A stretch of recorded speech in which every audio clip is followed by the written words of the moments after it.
Baik, Assalamualaikum warahmatullahi wabarakatuh. Perkenalkan, nama saya Muhammad Azharuddin Hamid dengan NIM 221524018. Pada kesempatan kali ini saya akan mempresentasikan hasil eksplorasi mengenai microservice design pattern. Lalu ada apa aja sih patternnya? Yang pertama ada Saga Choreography pattern, yang kedua ada CQRS design pattern, yang ketiga ada transactional outbox pattern, yang keempat ada sidecar pattern, yang kelima ada event sourcing. Baik, untuk yang pertama terdapat Saga Choreography. Saga Choreography adalah yang dimana setiap microservice dalam arsitektur Saga Choreography hanya berkomunikasi dengan service lain melalui event driven atau message based communication. Jika sebuah service berhasil menyelesaikan tugasnya, ia akan menghasilkan event atau message yang akan diproses oleh service berikutnya, yang pada gilirannya akan melanjutkan proses atau melakukan pembatalan jika diperlukan. Lalu kelebihannya sendiri itu ada decentralized control, scalability, dan fleksibilitas. Untuk kekurangan sendiri, complexity, keterlambatan atau terdapat latensi. Yang ketiga ada kesulitan dalam debugging dan monitoring. Baik, selanjutnya framework yang digunakan ada Spring Web Flux dan Spring CloudStream. Untuk teknologi yang digunakan ada Apache Kafka, Offset Explorer, dan Postman. Untuk Apache Kafka itu harus include Zookeeper. Lalu di sini seperti kasusnya terdapat dua buah service yang dimana ada auto service dan payment service itu, dan setiap service memiliki database-nya masing-masing. Dan juga terdapat dua buah event, yaitu order event dan payment event. Lalu di sini untuk payment service memiliki database yang berisikan user ID dan juga amount itu. Untuk user ID 101 memiliki amount 4000, untuk user ID 102 memiliki amount 2000.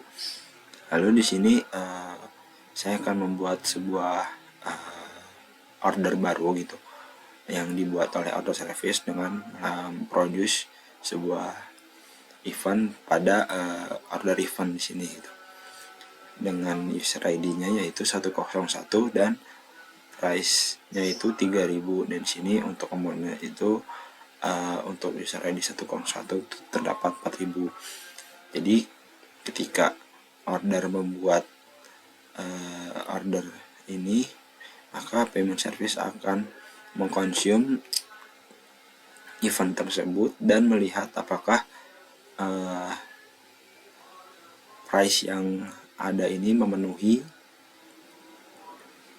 Ketika memenuhi, maka payment service akan membuat atau memproduce event baru untuk payment event dengan menambahkan parameter payment status yaitu sukses. Lalu untuk auto service mengkonsum event dari payment event dan mendapatkan status payment sukses, dan juga auto service akan merubah auto statusnya menjadi complete. Lalu apabila kita ingin membuat order baru lagi dengan price yang tidak memenuhi amount yang ada, maka payment service akan memproduce event dengan payment statusnya yaitu fail gitu. Dan juga untuk order service-nya akan mengkonsum payment event yaitu dengan mengambil parameter payment statusnya, dan juga akan merubah order status menjadi cancel gitu. Baik, langsung saja ke implementasinya. Di sini saya sudah menjalankan Zookeeper dan juga Apache Kafka gitu. Dan juga saya sudah menjalankan dua buah service, yaitu order service dan juga payment service. Dan di setiap service memiliki konfigurasi untuk publish dan juga mengkonsum gitu. Dan di sini untuk order service memiliki consumer dan juga publisher gitu. Untuk payment service sendiri memiliki payment consumer gitu. Baik, langsung saja kita coba. Di sini menggunakan URL localhost 8081 yang merupakan port dari order service. Di sini dengan body user ID 105 dan untuk komonnya yaitu 500. Apabila melihat di database, untuk user ID 105 memiliki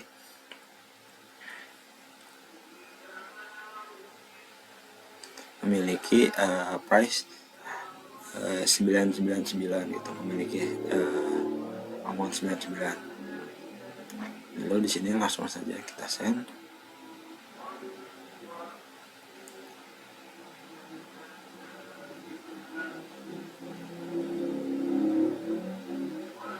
Dan di sini order berhasil dibuat. Lalu untuk kita coba lihat di offset Kafka. Di sini pada order event, dan dapat dilihat juga order berhasil dibuat itu. Lalu kita lihat di database-nya gitu, kita refresh.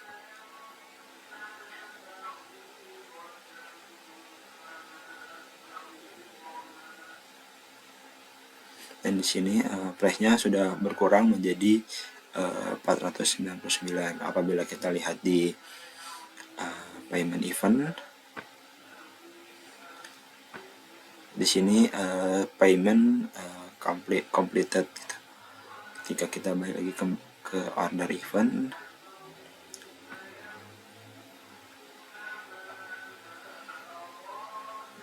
kita lihat di proses order table, di sini order completed gitu, dan juga paymentnya completed.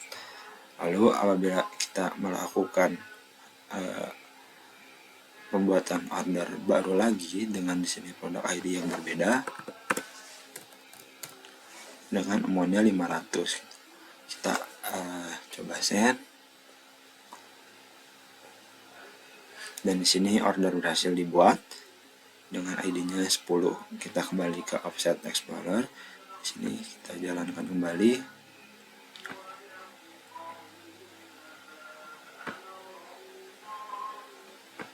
Nah, di sini untuk ID yang 10 order berhasil dibuat. Untuk kita coba kita lihat di payment. Di sini payment valid karena untuk akunnya yang dibutuhkan itu 500, sedangkan user ID 105 hanya memiliki balance 499 gitu. Lalu apabila kita kembali ke order event, di sini ordernya yaitu cancel. Baik, selanjutnya untuk desain pattern yang ketiga yaitu CQRS. Desain pattern CQRS atau Command Query Responsibility Segregation adalah pola desain yang memisahkan operasi baca dan tulis dalam sistem. Dalam arsitektur CQRS dibagi dalam dua jenis operasi. Yang pertama ada command, yaitu operasi untuk melakukan perubahan pada data, misalnya create, update, atau delete. Lalu yang kedua ada query, operasi untuk membaca data, misalnya fetch atau mendapatkan data. Dengan memisahkan operasi baca dan tulis, kita bisa mengoptimalkan keduanya secara independen.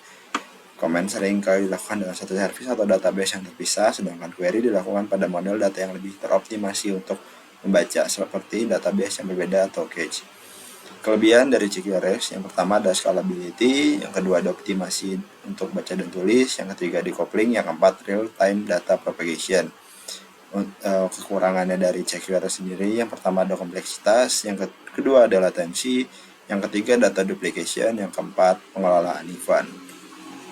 Lalu dapat dilihat di sini pada CQRS untuk satu buah fitur dipisahkan menjadi query dan comment, yang dimana query terdapat get untuk comment sendiri, untuk comment terdapat post, put, dan delete. Post untuk create produk, put untuk update produk, delete untuk delete produk, dan untuk get sendiri untuk mendapatkan produk. Di sini dapat dilihat bahwa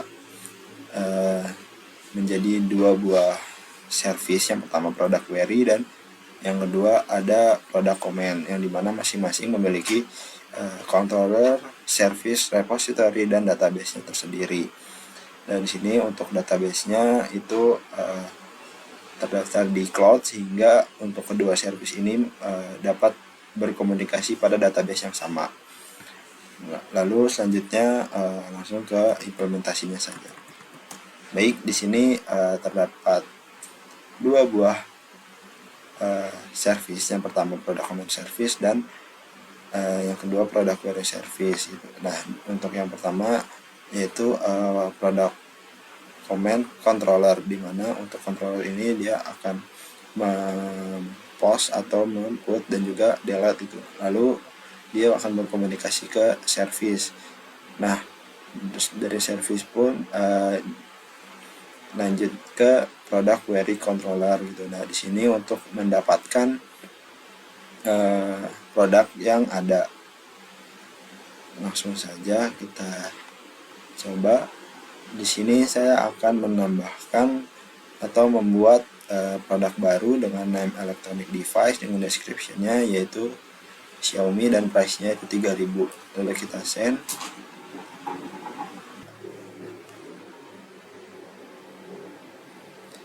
Oke, dan dapat dilihat terdapat respons 200, yang dimana kita sudah berhasil menambahkan produk baru gitu.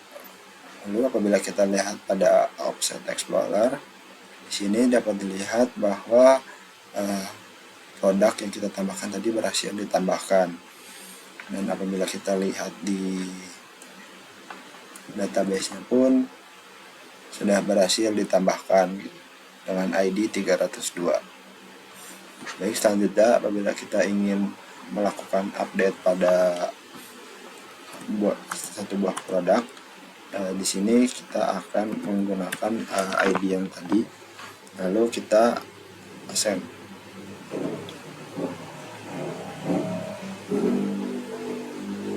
Dan dapat dilihat update berhasil dilakukan. Apabila kita lihat pada Offset Explorer, dan di sini dapat dilihat bahwa update produk berhasil dilakukan. Lalu kita juga bisa lihat di dalam database-nya untuk ID 302 berhasil terupdate. Baik, selanjutnya untuk pattern yang keempat yaitu transactional outbox pattern. Microservice transactional outbox patterns adalah salah satu solusi arsitektur untuk menjamin konsistensi data antar microservice, terutama ketika kita menggunakan database yang terpisah di masing-masing layanan. Database per service pattern ini digunakan saat kita ingin menghindari masalah data tidak sinkron karena tidak bisa melakukan distribute transaction di lingkungan microservice. Lalu kelebihan dari pattern ini adalah yang pertama menjaga konsistensi tanpa distribute transaction, yang kedua scalabilitas, yang ketiga toleransi terhadap kegagalan, yang keempat pengelolaan yang terpusat, yang kelima meningkatkan keterpisahan atau decoupling. Untuk kekurangan sendiri, yang pertama ada kompleksitas implementasi, penundaan dalam pengiriman event, pengelolaan outbox table, diperlukan infrastruktur tambahan, yang terakhir pemantauan dan debugging. Lalu di sini untuk skenario-nya, yang pertama di sini ketika konsumen ingin melakukan order request, maka order service ini akan membuat dua pesanan gitu. Yang pertama ke database order service sendiri, dan yang kedua ke tabel outbox itu. Jadi untuk order service akan membuat dua buah database gitu. Lalu untuk selanjutnya dari order caller akan mengambil data dari tabel outbox untuk melakukan update order status gitu. Jadi di sini akan menjaga konsistensi data, karena ketika order service sudah mengubah order status atau memproses order tersebut, dia tidak akan melakukan proses order yang sudah dilakukan gitu. Jadi akan selalu mencari order yang belum diproses. Baik, langsung saja ke implementasinya. Di sini yang pertama untuk service terdapat dua buah, yaitu order service dan juga order caller. Lalu di order service membuat dua buah table. Yang pertama order tabel dan yang kedua ada outbox tabel gitu. Lalu selanjutnya di order service juga terdapat order controller yang akan memanggil order service, dan di sini dapat dilihat pada order service terdapat dua buah repository yang akan digunakan. Yang pertama untuk order table dan yang kedua untuk outbox table gitu. Lalu juga di sini order akan melakukan request to mapper dan juga untuk ke outbox gitu. Untuk yang mapper entity mapper di sini untuk dirinya sendiri gitu, atau ke order table, dan yang di sini untuk ke outbox table gitu. Baik, langsung saja kita coba untuk melakukan testing. Di sini kita akan melakukan post order atau membuat order request gitu. Di sini saya sudah membuat bodinya, lalu kita execute.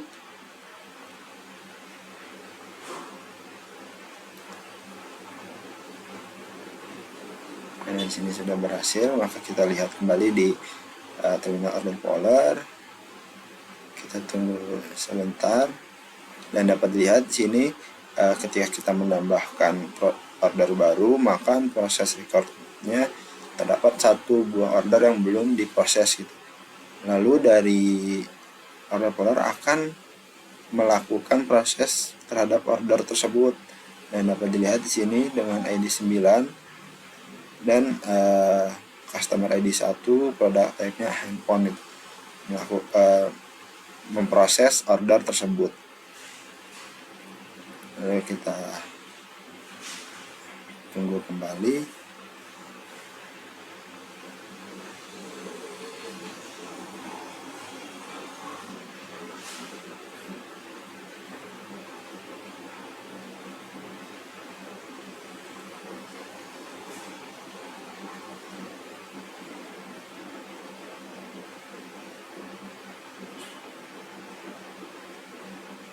Dan dapat dilihat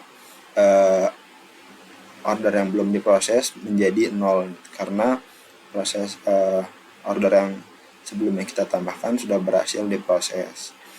Lalu di sini kita coba menambahkan order sebanyak 5 kali gitu. 1, 2, 3, 4, dan 5. Kita kembali ke terminal, kita tunggu kembali.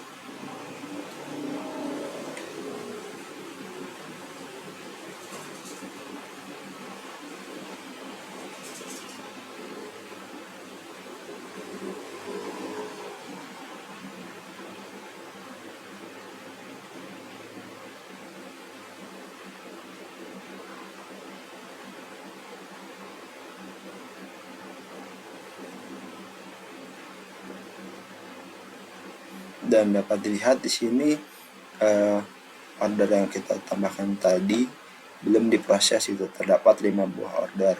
Dan di sini dari order caller akan melakukan proses ke 5 order yang sudah kita buat tadi, ID 10, 11, 12, 13, dan 14.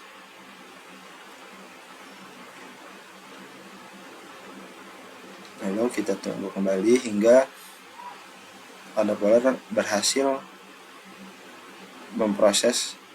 Oke, ketika sudah berhasil maka unprocessnya menjadi 0.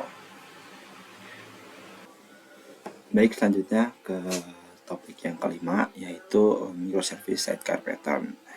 Sidecar pattern adalah sebuah pola arsitektur dalam pengembangan microservice yang memungkinkan pengembangan dan pengelolaan microservice dengan cara yang lebih modular dan terisolasi. Pola ini memungkinkan layanan untuk berbagi sumber daya dan fungsionalitas tanpa mengubah aplikasi utama secara langsung. Pada dasarnya, sidecar pattern mengacu pada pendamping yang berjalan bersama aplikasi utama atau microservice. Sidecar itu sendiri adalah aplikasi atau komponen tambahan yang menyediakan layanan pendukung untuk microservice utama. seperti logging, monitoring, tracing, keamanan, atau pengelolaan konfigurasi. Sidecar ini seringkali dijalankan dalam kontainer terpisah tetapi dalam satu pod atau unit deployment yang sama seperti yang biasa ditemukan di Kubernetes. Kelebihan dari sidecar yaitu isolasi dan pemisahan tugas, modularitas, lalu pengelolaan terpusat untuk fitur pendukung, lalu pengelolaan terintegrasi dalam sistem berbasis pod, misalnya di Kubernetes. Kekurangan dari sidecar itu sendiri, yang pertama ada overhead tambahan, yang kedua kompleksitas manajemen, yang ketiga keterbatasan dalam scaling. Lalu di sini terdapat 3 buah service yaitu order service, payment service, dan dispatch service, yang dimana ketiga service tersebut memiliki logging dan monitoringnya masing-masing, sehingga di sini terjadinya duplikat gitu. Dan ini akan mengakibatkan program itu menjadi lebih performanya lebih rendah gitu. Lalu di sini digunakanlah yang namanya sidecar di sidecar itu dengan logging dan monitoringnya itu menjadi fitur pendukung dari fitur utamanya gitu. Dan di sini ada contoh yang lain yaitu microservice utama yang memiliki sidecar logging, monitoring, configuration, authentication, yang dimana untuk sidecar tersebut terdapat pada kontainer yang tersendiri gitu, dan untuk microservice-nya juga memiliki kontainer sendiri. Lalu di sini ada studi kasus yang dimana terdapat 2 buah service, yaitu book service dan logging sidecar service dengan kontainernya masing-masing gitu.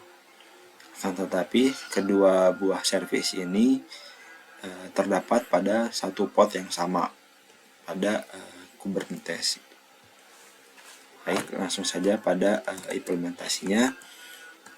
Di sini saya sudah menjalankan Minikube-nya dengan melihat pada Minikube status yang hasilnya yaitu running. Lalu selanjutnya di sini kita lihat pada cloud deployment. Di sini memiliki nama combined service gitu.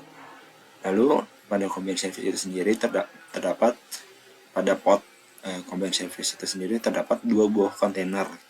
Yang pertama ada book service dan juga sidecar service ya, pada studi kasus kali ini untuk loggingnya.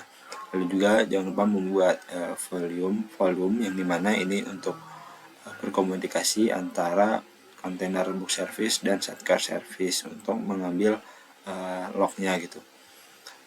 Baik, untuk mencobanya di sini saya menggunakan Swagger UI. Lalu kita akan membuat satu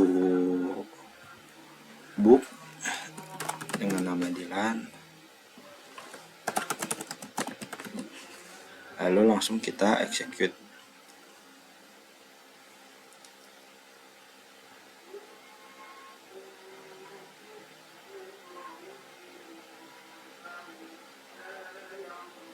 Lalu di sini untuk statusnya udah oke. Di sini kita akan membuat satu lagi buku. Di sini Dilan 2. Lalu kita execute kembali. Dan di sini untuk statusnya sudah oke. Sebelum kita lihat pada lognya, kita lihat terlebih dahulu untuk pada get books-nya. Di sini sudah dapat dilihat terdapat 2 buah book yang sudah kita tambahkan. Sini kita lihat pada terminal bahwa lognya sudah berhasil didapatkan gitu pada kedua book yang sudah kita tambahkan tadi. Baik, untuk pattern terakhir yaitu event sourcing in microservice. Event sourcing adalah pola desain di mana status aplikasi tidak disimpan sebagai nilai langsung di database, tetapi sebagai serangkaian event yang menggambarkan perubahan status tersebut. Event sourcing sangat berguna dalam konteks microservice karena ia memungkinkan pengelolaan riwayat data yang sangat baik dan mempermudah untuk mengaudit, memulihkan, dan mereplikasi data antara berbagai layanan terdistribusi. Kelebihan yang pertama ada audit dan traceability. Yang kedua, kemampuan untuk memutar ulang data atau rebuild state. yang ketiga asynchronous dan decoupling, yang keempat scalability, yang kelima reactivity. Untuk kekurangannya sendiri, yang pertama kompleksitas implementasi, yang kedua penyimpanan data yang lebih besar, yang ketiga pengelolaan konsistensi data bisa lebih sulit, yang keempat overhead pada replay event, yang kelima kesulitan dalam query. Lalu di sini dapat dilihat bahwa alur dari sebuah order yang pertama created, confirm, ship, dan deliver. Nah, di sini untuk setiap status ini tidak disimpan di dalam database, akan tetapi disimpan di dalam Kafka sepenuhnya gitu. Jadi untuk melihat lebih gampang, kita langsung ke implementasinya. Baik, di sini saya sudah menjalankan Zookeeper dan juga Apache Kafka-nya, dan juga saya sudah menjalankan kedua buah service, yaitu order service dan shipping service. Nah, untuk shipping service di sini digunakan untuk merubah status dari order menjadi deliver gitu. Baik, yang pertama di sini kita akan membuat sebuah order dengan nama Azhar dengan quantity 5, price-nya 100, dan user ID user 123, lalu kita send.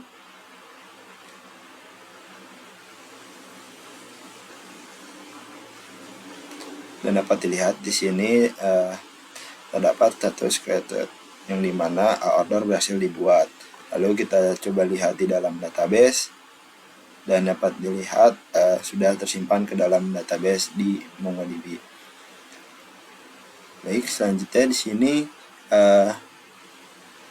kita akan mengambil order ID terlebih dahulu yang akan digunakan pada konfirmasi order tersebut gitu. Jadi kita akan melakukan konfirmasi pada order yang sudah kita buat tadi, lalu kita send, dan dapat dilihat ini statusnya confirm. Kita kembali ke dalam database, dan dapat dilihat bahwa statusnya menjadi confirm dan siap untuk di deliver gitu. Baik, selanjutnya juga kita akan coba untuk merubah statusnya menjadi deliver.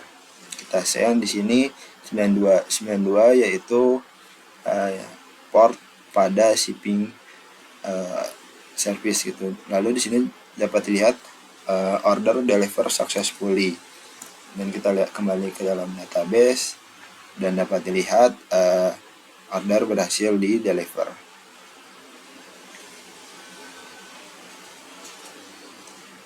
Terima kasih atas perhatiannya, kurang lebihnya mohon maaf. Wabillahi taufiq wal hidayah. Wassalamualaikum warahmatullahi wabarakatuh.